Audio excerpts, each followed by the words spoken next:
Each day we hear about children being diagnosed, and at Peri-Necessities, our immediate reaction is to find out what we can do to make that child's life better. Over the past 19 years, we've known thousands of children who we have loved, lost, and grown up and become wonderful survivors. It's always difficult to hear of the newly diagnosed, but I never realized how difficult it would be when it hit close to home once again. In May of 2009, I received a phone call from our friends in Houston, and all I remember hearing were the words, "Presley and cancer." And I felt an emotion I had not felt since the day I heard the words, "bear and cancer." I prayed that no one else would hear those words, let alone someone close to me. But tonight, Presley's triumphant journey will be shared by her father and my dear friend, Eric Boydston.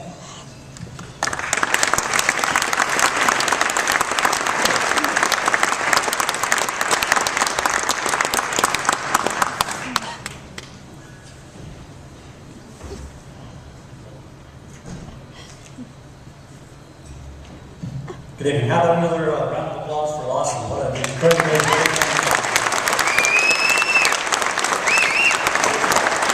So this kind of reminds me of a scene from Great Balls of Fire, the story about Jerry Lee Lewis. And he was kind of coming up and he wanted to close the show, and the promoter said no. Chuck Berry always closes the show, so the killer goes out, plays Great Balls of Fire, and he lights his piano on fire. So then he comes back and says to Chuck Berry, follow that. So thanks a lot, Lawson, for setting the piano on fire. So my name is Larry Boydston. I live in Houston, Texas. I'm here with my beautiful wife, Peri-Ann and I, and a table full of very close friends. And it's an honor to be able to speak to you tonight. So some of you may be asking, what's a guy from Houston, Texas going to tell me about tonight? My simple answer to that is rocks. Rocks, simple river rocks that need to go. But before I tell you about that, let me tell you how I got here. And I think that's fate, destiny, karma, God's will. So about 10 years ago, I met Greg Szynski, Catherine's husband, and we became close associates and soon close friends. One night he invited me out to dinner with him and Kathleen at Carmine's downtown. And she told me a story about Barrett and Barrett Necessities and how she started about 20 years ago. And so I just remember, her strength, her passion, her courage, her persistence, and her resolve for Barrett's cause. And I promised myself and Kathleen that night that I would do anything possible to help Barrett Necessities. So God put us together and we became friends, and here's where his plan comes together. So as she said, May 2009, my daughter Presley, she got a respiratory infection. So took her to the doctor, and pretty normal. And we had a new doctor, and so they wanted to do a little bit more testing. They tested her oxygen level, and they took blood. They came back about 30 minutes later, and they took some more blood. And so she came back and she says, well, I'm going to prescribe an antibiotic for Presley, but her white blood cell count is high, so I want you guys to come back Monday. So Presley got to feeling better. Monday we came back, they took some more blood, they sent it off to a third party, and that way they could rule out any equipment malfunction. So the next day I was at work, phone rings, it's the doctor's office, and she says, Eric? I said, yes. And she said, we need you to go pick up your daughter and take her to Texas Children's Hospital to the ER. And I said, why? She said, well, her white blood cell count came back at 45,000. Normal, healthy human being is between 5 and 15,000. She also told me that she'd already consulted the oncology department. And basically, reluctantly, she told me, your child has leukemia. You need to go pick her up. I just remember doubling over in my office like somebody hit me in the gut.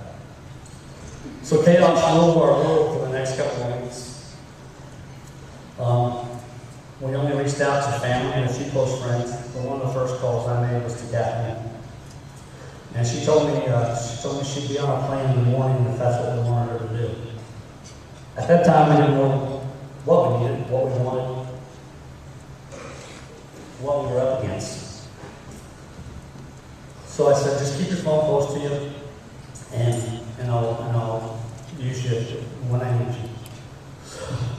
2 weeks later, our oncologist told us that Presley's ALL was also a rare strain called Philadelphia chromosome positive, which is less than 2% of pediatric ALL cases are diagnosed with that, and the survival rate drops dramatically. Kathleen, I called her immediately. She put me in touch with Dr. James Nachman.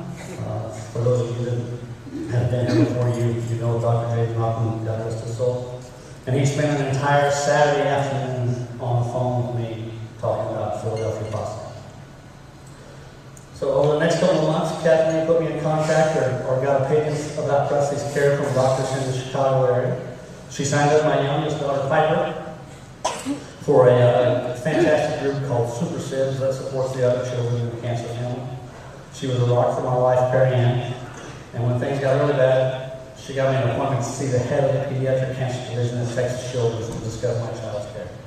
The point here is that Necessities has a much farther reach than just Chicago area hospital. In fact, last year, whenever I told our oncologist that we were coming to the Bear Tie Ball, she said, please put in a good word for me. I've written a grant request to them. So in the last 3 years, Presley lived the cancer patient life. As Lawson will tell you, it's not fun and it's certainly not perfect. She went from being a healthy girl weighing 72 pounds at diagnosis to 46 pounds in ICU here in 2008 Christmas, where we almost lost her. She lost all her beautiful hair more than once.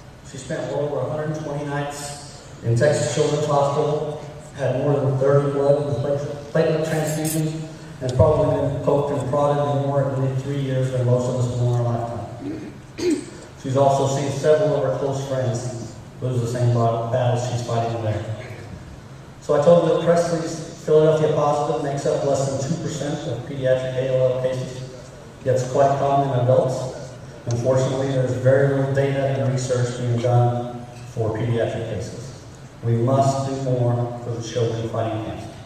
Your donations tonight and support throughout the year not only help the children with much needed bear hugs, but Bear Necessities is a leader in funding research to fight pediatric cancer. So tonight, I'm very happy to say that Presley has completed her treatment and is back to doing normal care.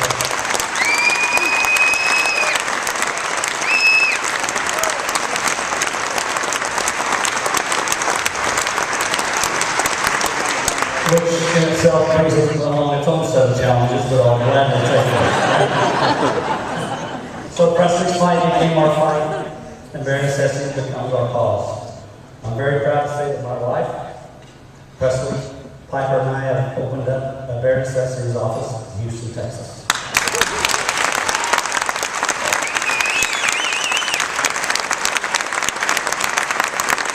We're very excited to raise money to benefit the research, the families, but especially the kids fighting this terrible disease.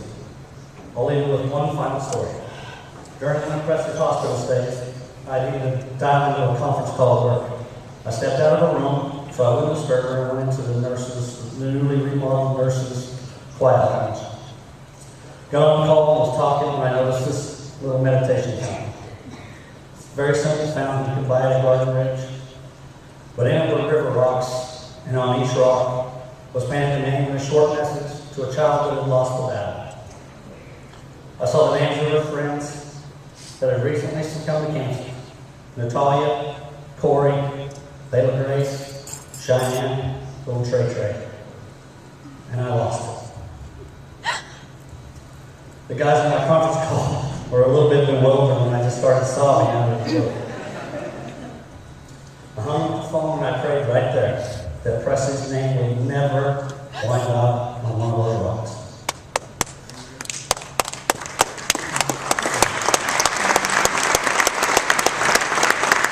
So after a little bit of time, I composed myself, turned to leave. I saw this and lost it again. It's more rocks, ready for more names. The nurses knew there were going to be more kids, and they needed more rocks, and they had to wait. So tonight, I'm asking for your help. Open up your minds, your hearts, and as Kathleen said, especially your wallet.